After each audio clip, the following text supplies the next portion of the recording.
Aquarius, hello there, my beautiful friends. We're going to do your general tarot reading for late March 2026. Thank you so much for joining me today. You know, I appreciate each and every single one of you. So let's get right down to business, as always, and start you off with an oracle card here, just so we can dip our toes in the energy and see what's happening for the lovely Aquarius collective. Hope you're all doing fabulous and fantastic, my friends. Let's get it going here. My guide, spirit team, talk to me. What do we got for the beautiful Aquarius collective in late March as we move on into Aries season? What energies, messages, insights can we take a little peek at? And yeah, we're just going to take a real quick look at this first card. Then we'll get into the full reading itself. At the very end, I'll pull you a bonus card from the Shadowland Tarot just to see what might be in the shadows or what shadow work you can lean into, which is always interesting. But let's get it going here. Let's rock and see what we got for Aquarius in late March. What's the vibe? What's the energy? Let's get this going here. What do we got for our good friends, the water bearers? Please, there we go. We'll take it. So, yeah, I got this card, I think it was a few weeks ago, and it doesn't come out too often. So we have this lady here, and it does seem like a um, pretty plain type of energy, right? Like it doesn't seem like much is happening, much is going on with this card. And that's the misconception, right? Because even though it looks very plain and just someone sitting in a room, there's a lot of depth, there's a lot of detail, there's a lot of small things happening at once that build up to something bigger. So that to me, this card is always like really intriguing. Now, before we fully dive into that, if you're new here, I'll be speaking about the March subscriber surprise towards the end, so you might want to check that out. And also, if you could kindly illuminate that like button by tapping it right on its third eye, you know I'd greatly appreciate it. But enough of the promo, back into the reading. Let's talk more in depth about it. So we have this lovely lady sitting here. There's a chessboard, little kitty cat, little bird cage, butterfly. So there's a lot of symbolism. Even the red that she is swaddled in could represent like needing to pay attention to something. So when I see a card that has like a lot of fine details, there could be certain things for a lot of Aquariuses where spirit's trying to grab your attention, get your attention. So watch out for signs, synchronicities, and omens, because spirit could be trying to direct your attention to something. But another thing I always pick up with this is strategy, especially with the chessboard, especially with the queen in red, where it's like plan your next move. And that's something we saw in last week's reading specifically, where there was this strong strategic vibe. And we'll talk about that more momentarily. So just know there is either a detail that spirit wants you to hone in on, or a strategic method being necessary as you move forward, where it's like, don't just wing this, Aquarius, you need to go step by step by step. But yeah, the fact that there's so much little stuff happening to build up to something bigger. Watch out for situations that might seem very innocuous or seem very plain, but in reality they could have bigger implications. So we're just going to let her chill right there. Let's get into tarot. And yeah, I always say that first card, it doesn't make or break the reading, it's just a little footnote. So let's get you three tarot cards in the upright, then we'll get into that intuitive juiciness. Shuffle it up one time here for my beautiful Aquarius friends. And while we get this deck shuffled up and ready to go, let's talk about last week's reading. So it was titled They Are Planning. So funny how we're still getting this strategic type of energy showing up this week, when last week's reading had it show up in multiple areas within the reading.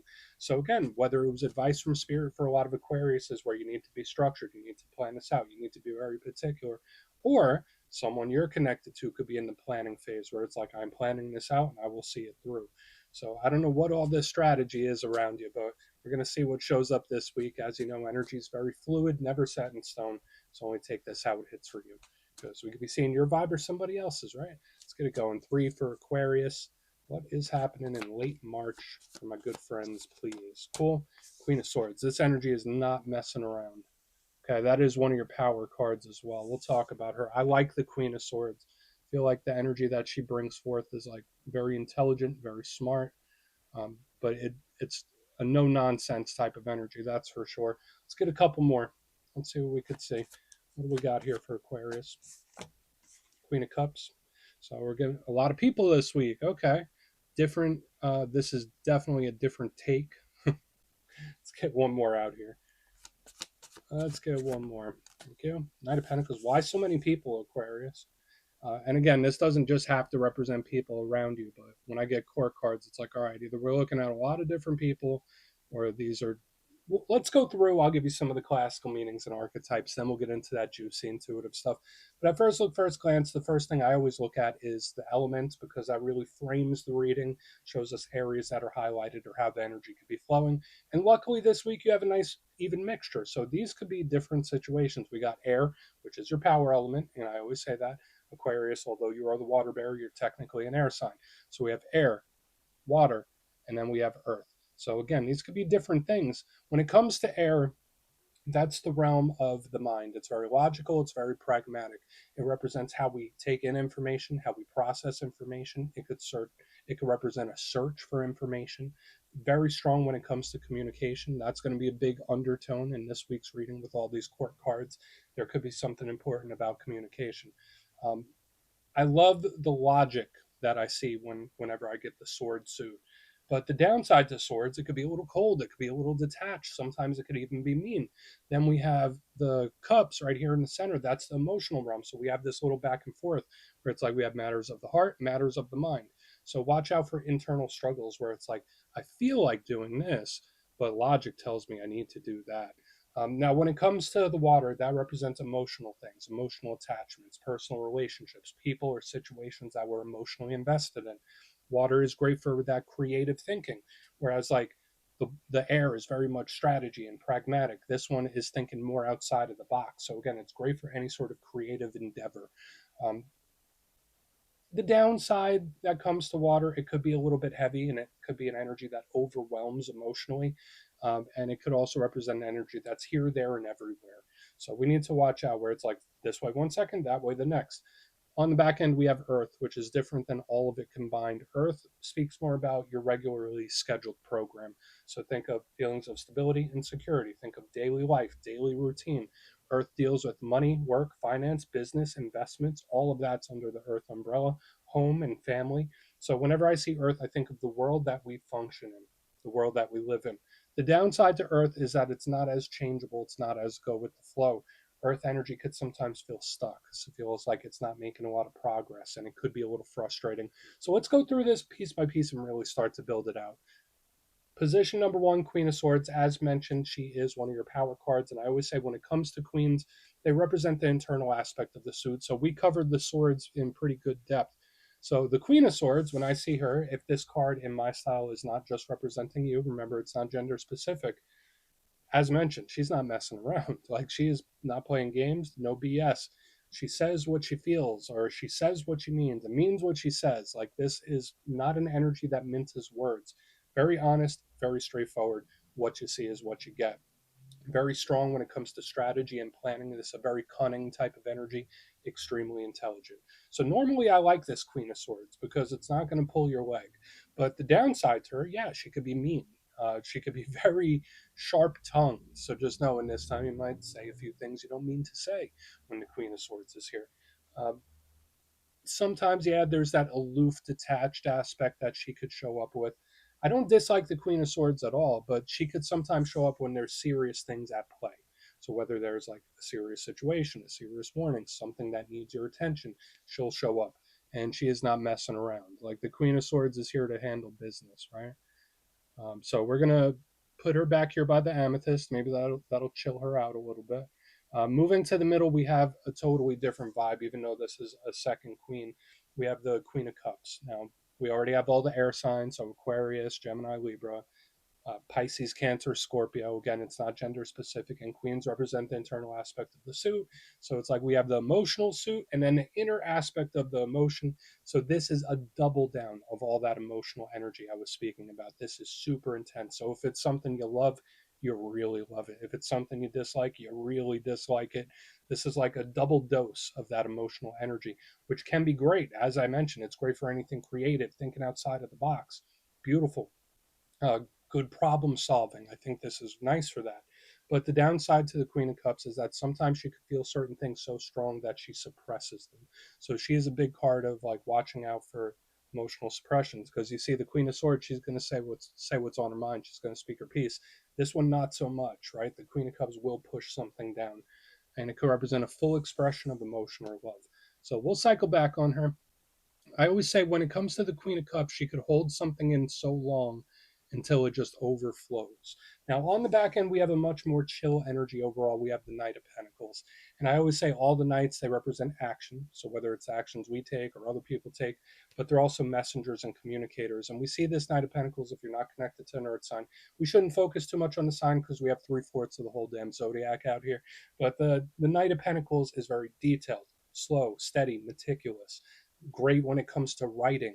So I like the Knight of Pentacles. It could be a talk of some kind, especially with all the people we're seeing here.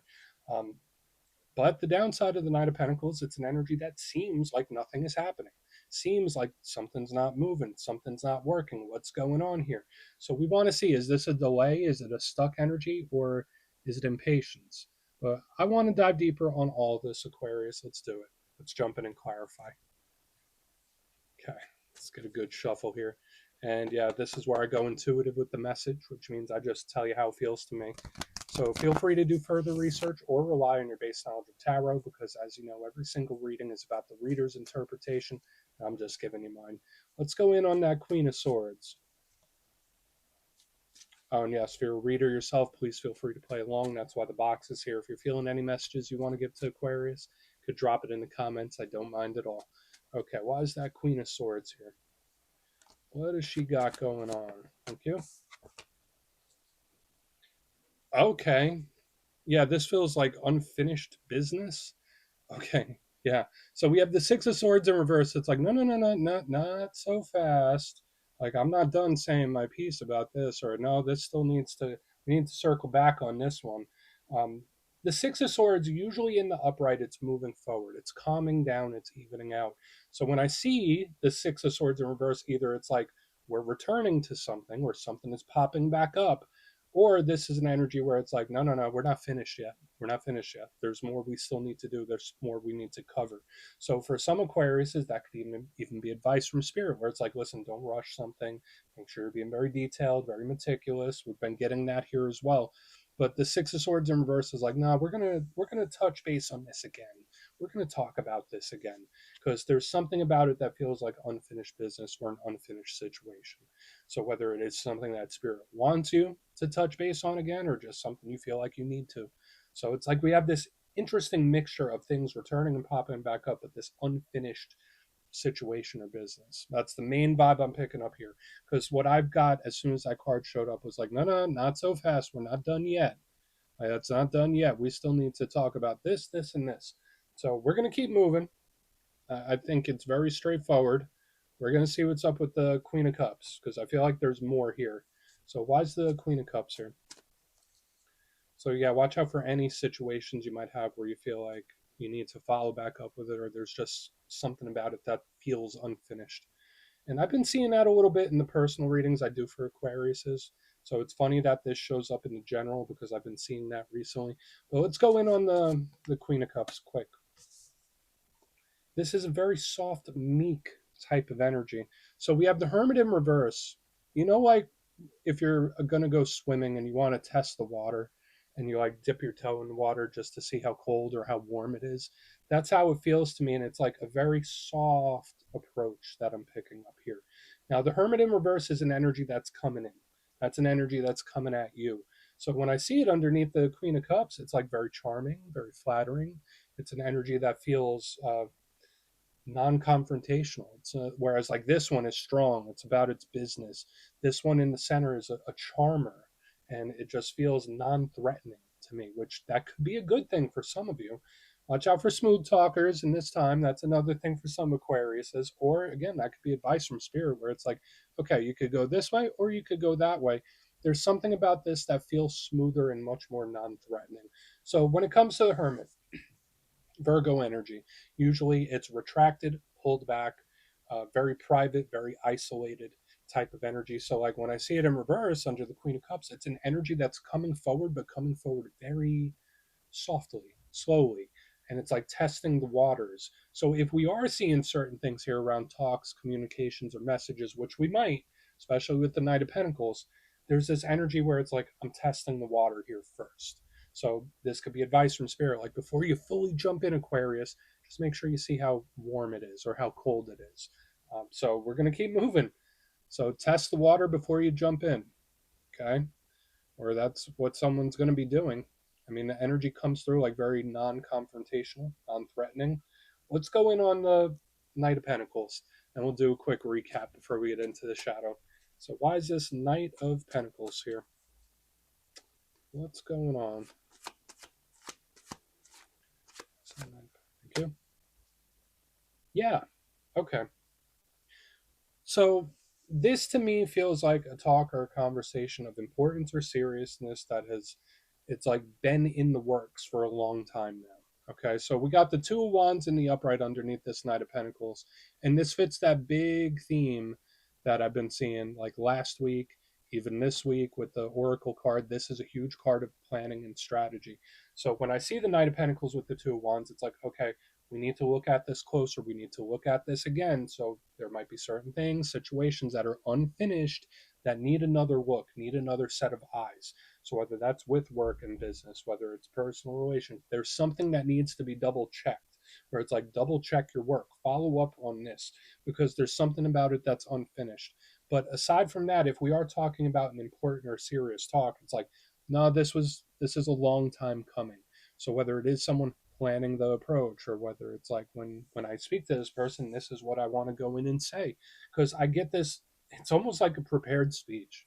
And from what I know about Aquariuses, they're not usually like that. Like from the Aquariuses I know in my personal life, they're very go with the flow, let it rip type of energy. This one is like, I want to talk about this, this, this. I have a list and I will talk about option one, two, and three.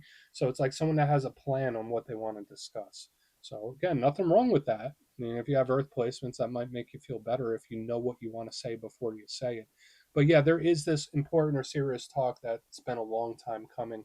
And we have this check your work, double check your stuff, unfinished business or situations. But let's go through and do a quick recap. So, very unique this week. A lot of other people. There seems to be a lot of chit chat going on and different ways to approach something. But position number one, we got the Queen of Swords with the Six of Swords in reverse. Again, watch out for things popping back up or returning. But to me, it was like, not so fast. Like, we got to talk about this. We got to cover this. So, that's my first little hint of the unfinished situation or business showing up. We're putting a pin in something and following up again, where it's like, yeah, we're not quite done with that yet. We're not done yet. Moving to the center, we have the Queen of Cups with the big Virgo card, the Hermit in reverse. And to me, it felt like an energy that comes forward slowly, softly, non confrontational, like it's checking the water. So, again, that could be advice from Spirit. Before you take the plunge with something, just make sure the water's fine. Moving to the back end, we have the Knight of Pentacles with the Two of Wands. This is much more structured in the way it approaches something, where it's like, I have an agenda and we will discuss this, this, this, and this. Um, so it's like someone planning on having a talk or an important or serious talk that's been a long time coming, but it fits this same theme that we have here in the front, where there are certain things that need to be either looked at again, rediscussed, or just double check your work or double check a situation for some reason. So please take a screenshot if you want to look into it further. Let's see what's in the shadows. Okay, let's get a good shuffle here for Aquarius. What's happening? And yes, I always like to pull one of these at the very end just to see whether it's something within you or something you don't quite see. Shadow cards don't always have to be a challenge. They could be a good thing. So let's get you one. And yeah, if you made it to this point in the reading, please feel free to check out channel memberships. I'll put a link for it in the comments below. It's a beautiful way to support the channel. I have much love for all my channel members. Okay, let's get this shadow card out here, my friends. What do we got? Thank you. Cool. Ten of Pentacles. That's a good shadow card, actually. And it is one of the ones that I classify. So when I see the Ten of Pentacles in the shadows, it's like, yeah, something might go better than you think. Or this could be a win or victory popping up out of the blue. Good. Now, we can talk about the shadow side of the Ten of Pentacles. This could talk about home, living situation, family, or anything of the material world, just like we spoke about with the Knight of Pentacles. So whether it's work and money, um, the Ten of Pentacles can feel stuck. So whether that's an energy that you've been feeling lately, where it's like, yeah, no, I feel a little cramped, I feel like I'm not making as much progress as I should, just watch out for frustration, because the Ten of Pentacles shadow side is an energy that's like, I've gotten all I can get from this, or what else, like, why it seems like I've plateaued. So watch out for any situations that either frustrate you or make you feel like they've plateaued, so to speak. But I think it's a good one. I always say the Ten of Pentacles is usually a very good shadow card to me. But we're just going to put it down right there, my beautiful friends. That's what I have for you this week. Don't click away just yet, though. I'm going to give you the details of the March subscriber surprise. If you would like further insight into your situation and you'd like to have a chat with me, you can book a personal session with me at my website, mastermetaphysics.com. The March calendar is live and spots go quick, so you could go check that out. But for the March subscriber surprise, we're doing another winner's choice. I will choose 3 subscribers to win either a copy of the Everyday Witches Tarot, beautiful deck, or handmade crystal pendant, which I showcase at my website, mastermetaphysics.com. So if you'd like to get your name in for that, it's 2 simple things. As always, my friends, first, you must be subscribed. And second, let me know down in the comments, what zodiac signs do you get along best with? Which ones are your favorite? You'll be entered to win, and at the end of the month, the winners will be announced in my community tab. As always, my friends, much love, and I'll see you soon.